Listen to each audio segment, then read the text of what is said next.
Welcome to Masterpiece Women. This is Tina Raines, and I'm the founder of Masterpiece Women, and I am so excited to have you here today. We are a community of authentic women from all over the world, growing together personally, professionally, building businesses and ministries together. And today you're going to hear from a great speaker. So grab a cup of coffee or your favorite tea and sit back and grow with us. Thanks for being here, ladies. Well, hello and welcome back, Masterpiece Women. We are so thrilled to have you today. And today we're going to just have a great speaker again. You know, God always gives us these amazing speakers. So hold on to your seats. We have Melia Diane. Melia, I'm going to get your name right, Melia. Melia Diane, she's a podcaster. She has the Vertical Relationship Show as well. So she's a fellow podcaster. She's a best-selling author, certified Christian counselor, certified biblical therapist, and faith-based clinical counselor. So how about that? She's credentialed. She's beautiful. She's got a heart after God. And when you ask her what she'd like to do, she says, I just want to help women, which I love that. So welcome, Melia. How are you today? Good. Thank you so much for having me.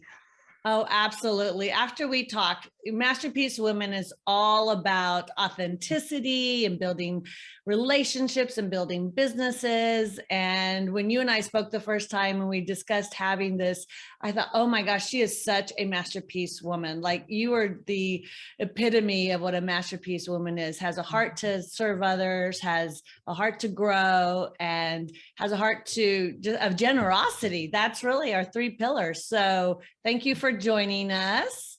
Yes, I'm happy to be here.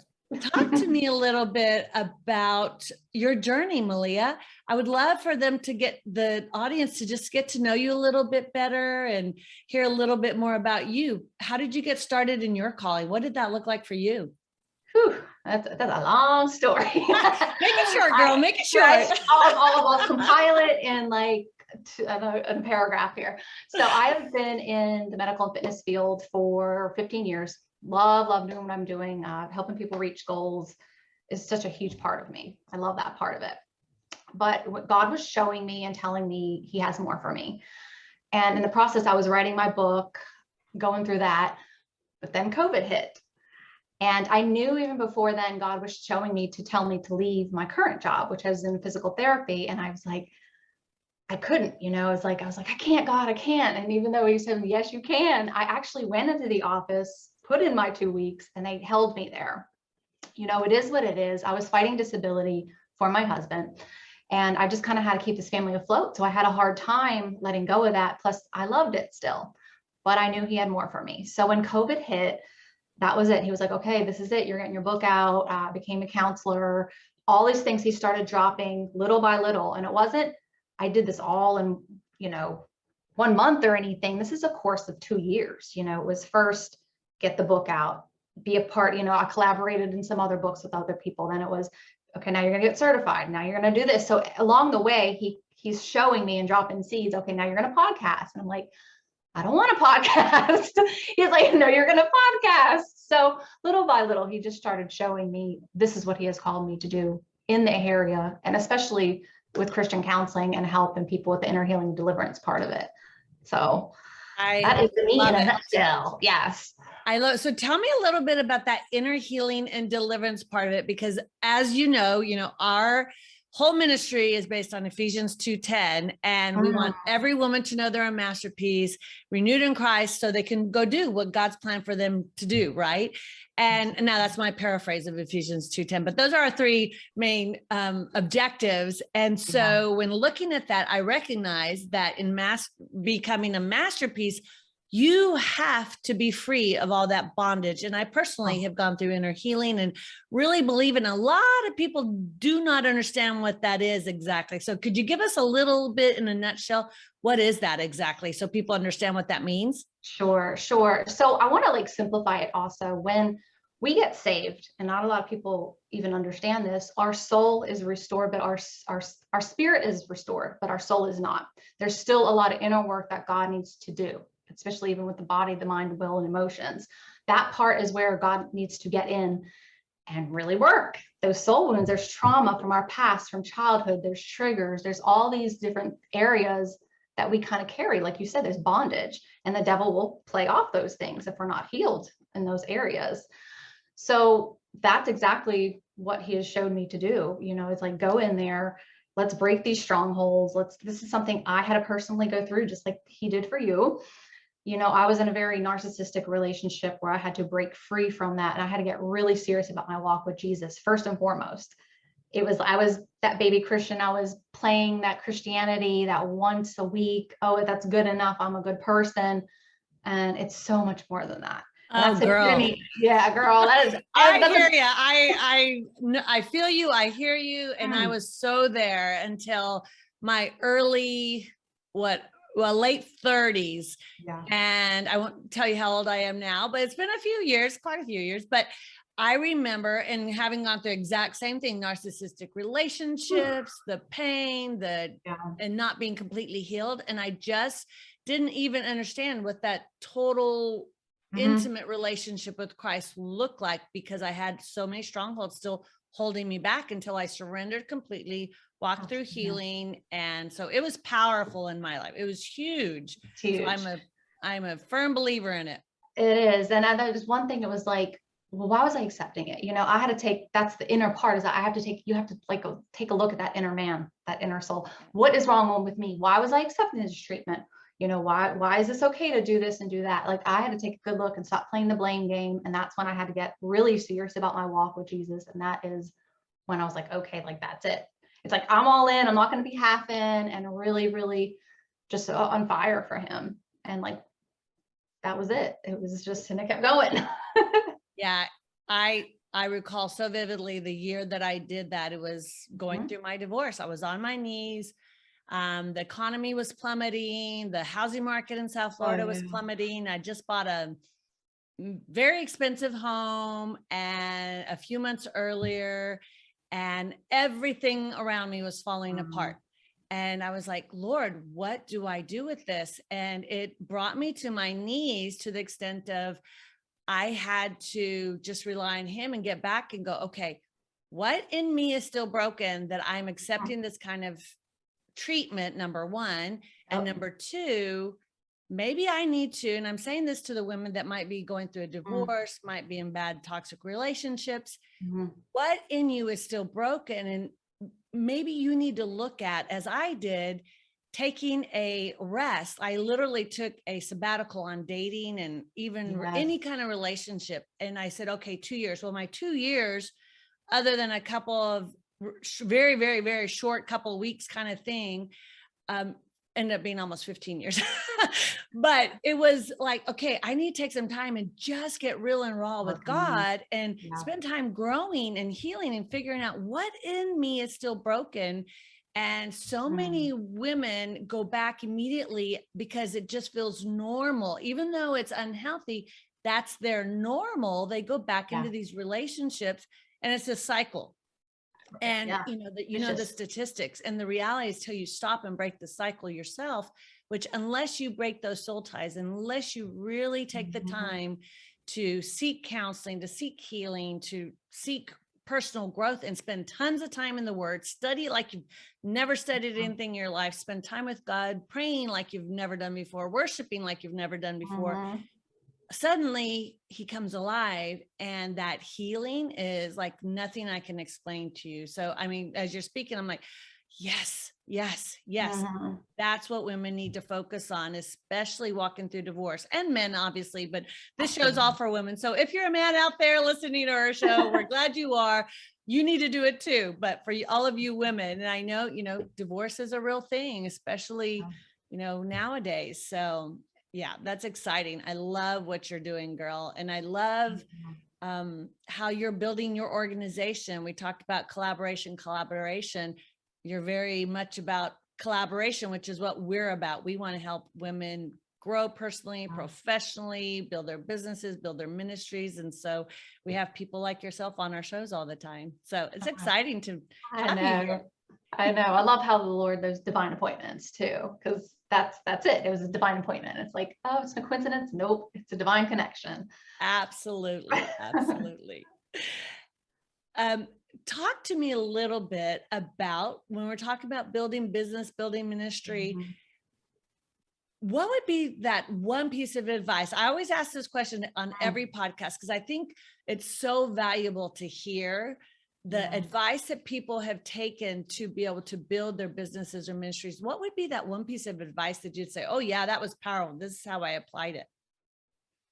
I would say the greatest piece of advice I've learned that took me lots of falling down and getting back up is stop listening to everybody else's methods and journeys and the way they do it, and listen to God who's showing you and telling you to do it. I think there's so many voices out there like clamoring for your attention, and we focus on the wrong things. I think we focus on the $5 million business and, 6-figure incomes, and that's all great, but where is your heart in that? Is it chasing after the money? Is the idol, is that really what you're after? Or are you after really changing hearts? Are you after really doing the healing and doing what God's really calling you to do? So I would just say really focus on that, because that is so in our faces these days, so in our faces. And it was stuck in my end too. I even worked with a sales coach, and you spend money, you invest in yourself, but do it diligently. Make sure that person that you're maybe hiring to do things, they're from God, because the devil will divert you and kiss you off course. Absolutely. That's a great one. Staying focused on in our masterpiece empowerment program. Well, actually more in our Think and Grow Rich, we talk about that persistence and stay focused, because if you are an entrepreneur, think about it from just the way God's created our brains. They're all over the place. We're created with this vision to be visionaries, to be have these imaginations and all of that, right? And it's so easy for the enemy to try to distract us, divert us. And God says, no, we just spoke about that earlier, like on our podcasts and videos, we're bringing somebody on just about every single episode. And the reason we are is because I don't want it to just be about me sharing my leadership tools, et cetera, et cetera. There's so much to be able to gain from someone like yourself. And also for you to be able to share your vision, your knowledge with the women is invaluable for the women. So there's been people that have said, Tina, that's not good for sales. I said, we're not really about sales. God's really big. God's going to build this podcast. He's going to build this ministry because he's called us to do it. And this is the way he's calling us to do it. So I do find that's a phenomenal piece of advice, is that, stay focused. What has God called you? And if you don't know, get a mentor that's godly that will walk you through it. And that's exact process that we're walking through in our courses right now is, what is your vision statement? And some people go, well, I can't do that because I have no idea. Well, you got to start somewhere. And that's where we start. And 6 weeks into it, 2 or 3 of the ladies are still mulling through it, asking God, okay, well, I haven't gotten clarity yet of this piece of it. And it's, changes. And I would say start somewhere where God has called you, but start, even if you're good, and it'll change, it'll morph, and that's okay, but start, right? Yes. And I say, be bendable, be teachable, and be bendable. Like that's another piece of advice, because like you said, it's going to change throughout it. Like you said, like God started me off here, then it's here, then it's here. So it might, like you said, like conform in different ways and go different routes, but it's still for his glory. It's still for his kingdom, no matter how you say it. So absolutely. Good stuff there. So let's talk about authenticity and vulnerability, which is one of the things that we're very passionate about. Is we believe, and this came from, many times watching and speaking all over the world, my transparency, my vulnerability, and my sharing of my brokenness and sharing of my abuse and all those things allowed other women the freedom to also share about their hurts, their pains, and we believe that in order for women to be healed, they have to get it out. And so we're trying to really build a movement of deep relationships, authentic relationships, and vulnerability being, and even in our luncheons and our retreats, we're very adamant about having conversations at the table, and the women are loving it because they're building real authentic relationships. I know you're all about that too. Can you kind of share a little bit about how you apply it in your leadership and your ministry, and maybe even an example of a time where you were vulnerable and authentic and what the outcome, how powerful the outcome was for you? Sure, sure. So yes, I am all about it. I say in my podcast, I'm here with no fluff because God's truth too is direct. Sometimes it's not all sugar coated like we get a lot in sometimes sermons, but like the truth, I'd rather give you the truth that sets you free than tippy toe around your feelings. And that might be harsh for some people, but it's like, but don't you want to grow? You want to mature, and that sometimes takes the authenticity, right? It takes that true repentant heart for Jesus. And that vulnerability I use, it's called the ARC method. I call it in Christian counseling, and it's accountability, responsibility, and commitment. And I say, you have to get vulnerable. I said, if you do not get vulnerable with your pain, with your past, that's another thing that the enemy will hold you in bondage. We have to get vulnerable. If you're not willing to go, and sometimes we have to go backwards in order to go forwards, and not many are willing to do that because it hurts. It hurts. Like you said, it is not fun. The narrow path is not fun. It's that pruning process that God does. It's excruciating. And a lot of people will avoid that. But I'm telling you, you have to walk through it in order to get over it. And I can't express that enough. And I call myself in my podcast all the time.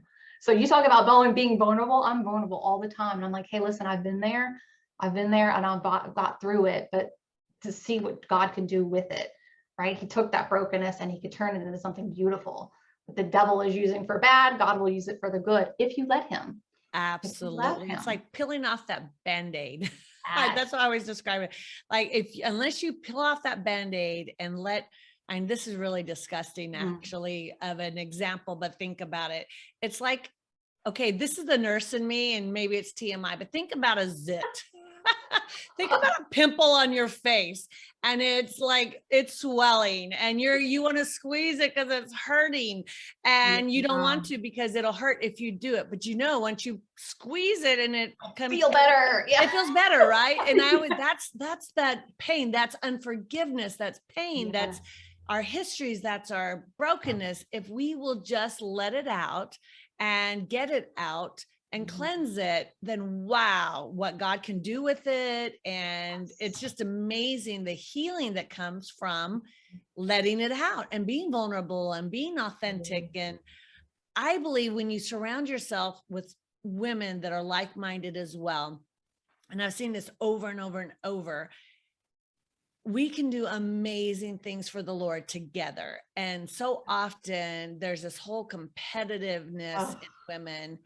And I feel like when we're authentic and vulnerable and real, and we get to know each other at a deeper level and appreciate each other for who we really are, and we encourage each other and we support each other, and we, like you said, hold each other accountable. Wow, there's no stopping what God can do with that. And I believe that he is calling us as a movement and a group of women all over the world to be more authentic, to be more vulnerable, to help our sisters up, to help our sisters grow, to help our sisters build what they're dreaming of. And because they're God's dreams, all these businesses, all these ministries, they're God's dreams. They're not ours, they're God's. So let's support one another and be more real. And even in leadership, I mean, any great leadership individual will tell you the stories. We do them all the time in life work leadership, hear from these we just heard from, oh my goodness, Dave Conklin he was the leadership VP of leadership for Chick-fil-A for many, many years, now has his own organization. And he's going to be on my podcast. He might be the only man I'll ever let on my podcast. Maybe I'll let one or two, but he was talking about, he shared his story about how powerful it was when he went to this speaking engagement. He spoke, shared about all the leadership tools, all this, that, and the other. And then somebody said, so tell me, Dave, you must have had a phenomenal childhood. Can you tell us a little bit about it? And he just broke out weeping because he realized how unauthentic he had been for all these years sharing, because people really had this perception of him, of what an amazing leader, which he was, what an amazing, businessman, which he was, but that wasn't all he was. He was also a bunch of pain, a bunch of rejection, a bunch of abandonment, a bunch of things that he had to walk through. And suddenly when he opened up, not only did the healing open up for him that he didn't realize that he was needing so desperately, additional healing, but also it opened up this whole area of healing for so many leaders that feel like they have to be all of this. And it was just such a powerful talk because of that. And I thought, it's just so invaluable. So it's so powerful. Yeah. We don't know. And God has to like break us in order to build us back up the way he intends, right? We're his clay, he's our potter. Absolutely. Well, and speaking of clay, in authenticity and vulnerability, I think the greatest lessons are oftentimes our mistakes or what were the failures we had, whether it's in business or personal, because people can resonate with them and they can actually, see themselves there and be more authentic and vulnerable themselves. Want to ask you one to get a little vulnerable, a little bit real with us. All right. Tell me a little bit about a mistake you made in your business or ministry that you would say, wow, it was a huge mistake, but these are the things I learned from it.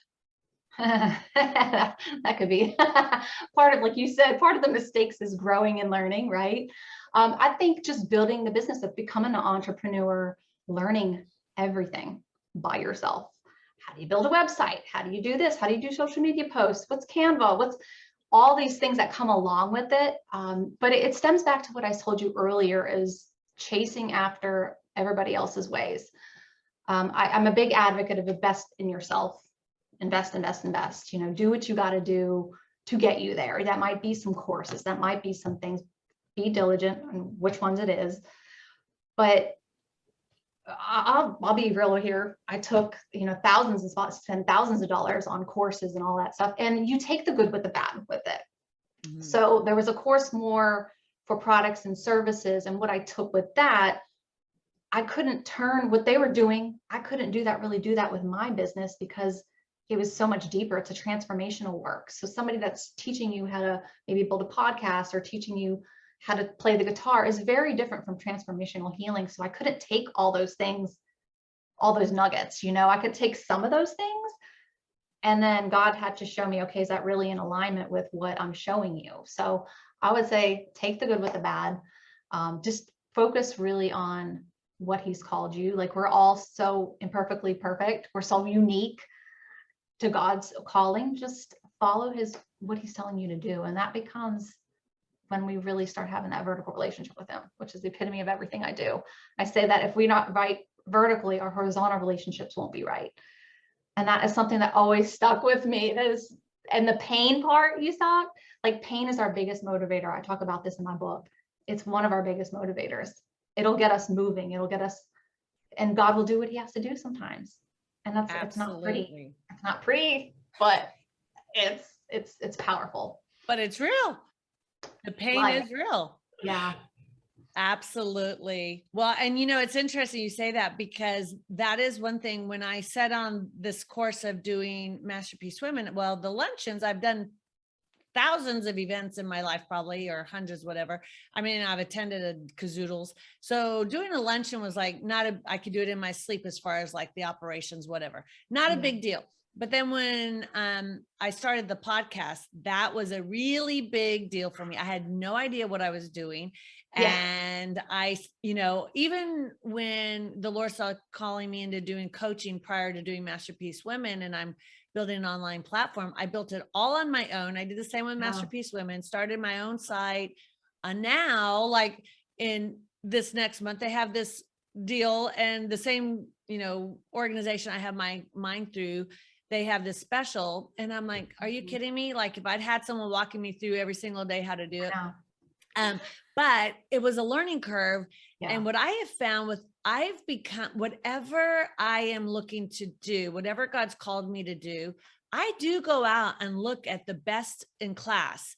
And I go and I subscribe to it, and I learn what they're doing, how they're doing it, how they're doing well. Right. I connect with them. I've, put them on my podcast. I get on their podcast. I learn from them, and I just absorb, like you said, a little bit of this one, a little bit of this. Right. Because the reality is there's 2,000 million coaches probably out there, but there's 59 million people out there that are listening to podcasts, that are on the web and all of that. So the reality is, you may have a podcast, I may have a podcast, but people are going to relate differently to you than they Right. relate to me. If they're on my podcast, it's because they're finding value here. If they're on yours, they're finding value there. They may find value on both. And when people get rid of that competition and see it as an opportunity to grow together, wow, it's endless what you can do with it. It's just so crazy when you pay attention to all the good. And then, then I delete my membership because I don't need to have 20 memberships to 20 different groups and don't have time for it. But I learned so much. I mean, I became a sponge of knowledge. And so I tell everybody, especially, there's so many of, even ours is first 30 days is free. We want people to get on and experience it with us so they understand the value, and it may or may not be for you. And that's okay, because God's going to have just the right people in our group, and then we grow together. And those are the ones that he calls. And so it's pretty exciting. But you do want to learn, become a sponge and become a absorbable sponge. And then spit the ones out that you don't like. God's saying no. Take the good with the bad. Like, again, just keep that in mind. Exactly. So tell me, Melia, a little bit about your family. We didn't talk about your family. I forgot to ask. Sorry, that's the most important part. How do you tell me a little bit about them, and how do you balance your family life and doing all that you're doing right now? Yeah. Well, my son, actually, I just told you he just turned 17 this weekend. So yikes. I know. It goes so fast.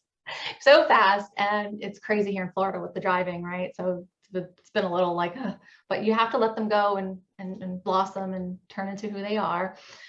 So he's pretty diligent. He has a disability as far as his hearing losses. So he's had to really do a lot of speech and language and all that stuff when he was very young. And the amazing part is he is a straight A student in advanced classes and just excelling. And I'm like, how do you even do that with a hearing disability? It's amazing. Good for him. That's I know. Awesome. And he's such a good, he's an old soul. Like, he's such a good boy. So he doesn't give me trouble yet. Good mama. Doesn't give me trouble yet.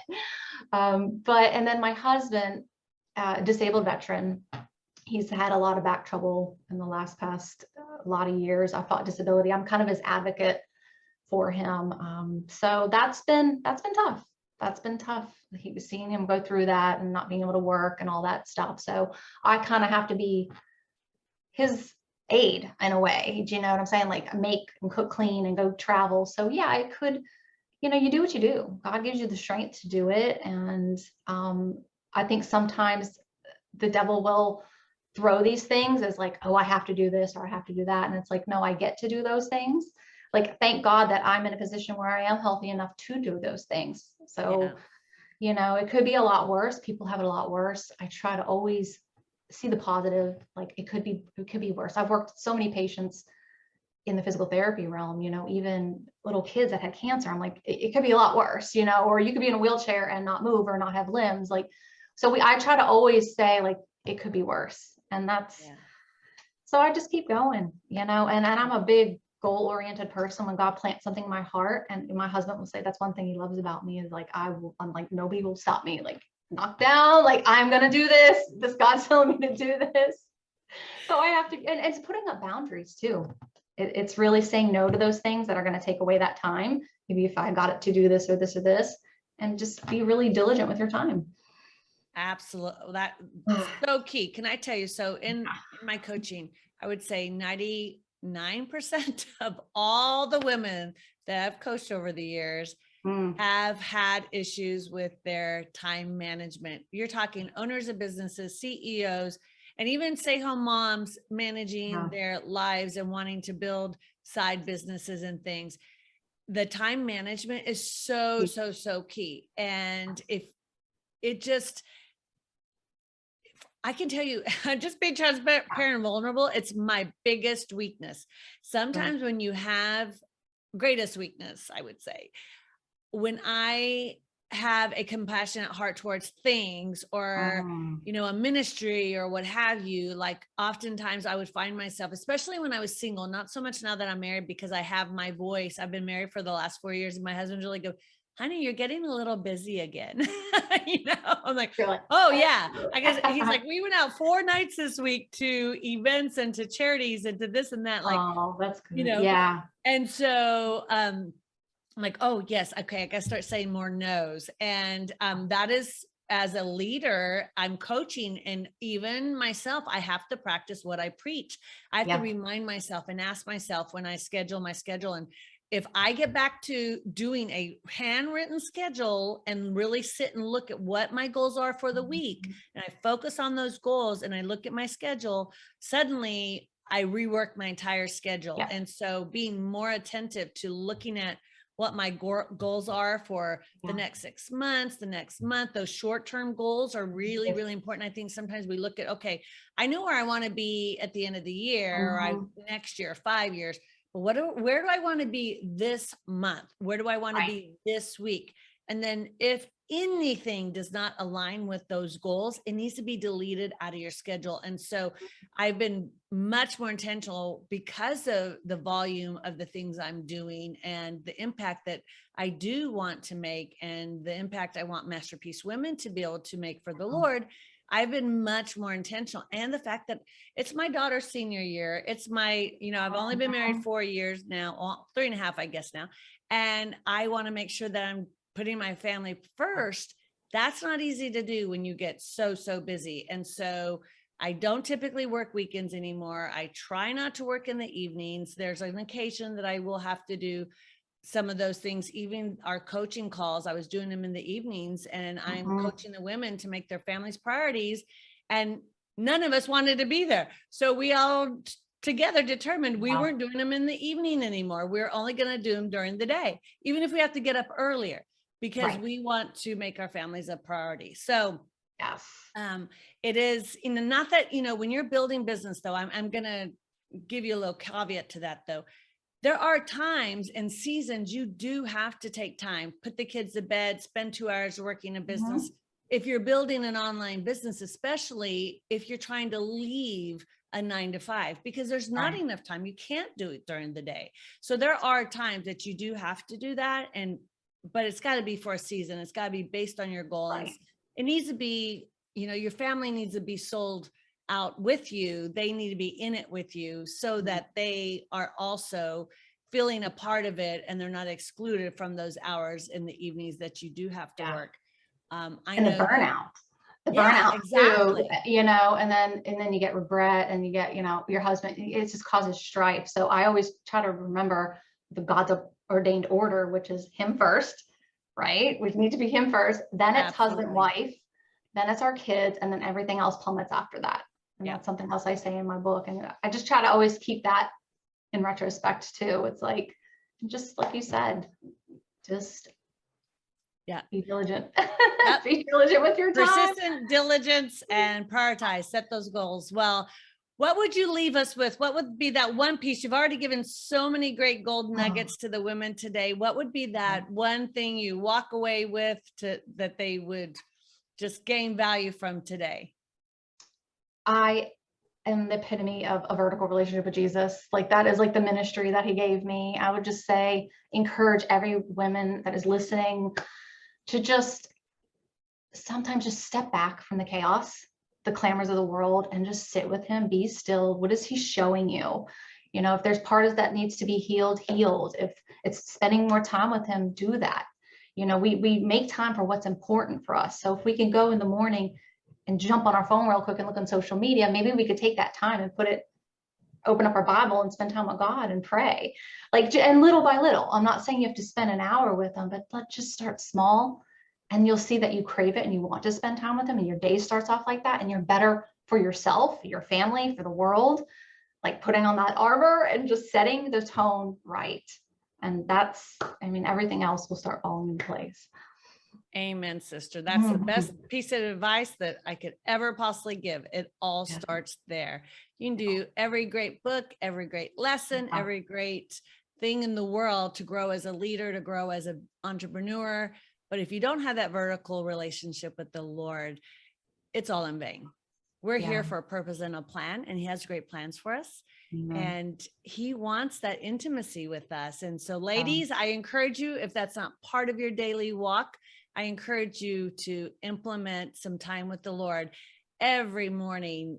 Just take those small steps and build and build. And like you said, suddenly then you get hungry. Now I catch myself going, wow, I have a meeting in 10 minutes. And you know what? I've been digging so deep, I can't even get out of here. I don't want to. And I'm rescheduling. And, you know, one of a speaker, and I repeated this so many times because I thought it was so invaluable. He said, what, and he was a he'd made billions of dollars entrepreneur in one of our life work leadership speakers. And he said, what would it look like if you abided with the Lord every morning until he released you?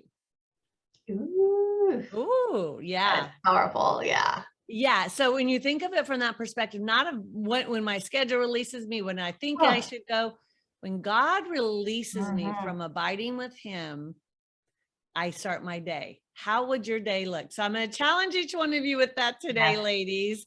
How would that look like for you if you abided with him until he released you? And I'm challenging myself to that as well. So thank you for being on our podcast. And I, as always, just enjoyed speaking with you. And I love how God has used you. You have so many great talents and so much wisdom to share with the ladies. So Melia, thank you so much for being with us. Thank you so much. And ladies, if you haven't joined our Masterpiece Women podcast on our website, or if you're hearing us on our Apple or Google or Spotify, but you haven't checked out the videos on YouTube, make sure you check them out. We have videos there on YouTube as well. We have courses. We also are doing our membership platform. I'm always asking women to join us and say, grow with us. Build whatever it is that God's calling you to build. Is it a business? Is it a ministry? We have all the tools for you, but the key is to do it in collaboration. Our heart is to do it together. We together are stronger than apart. So join the Masterpiece Women membership program. It's free for the first 30 days. You get to join all the different programs we have going on. And we do a couple of weekly meetings and some other things. It's all on the website. Check it out. When we love you. Jesus loves you, and so do we. God bless you, ladies.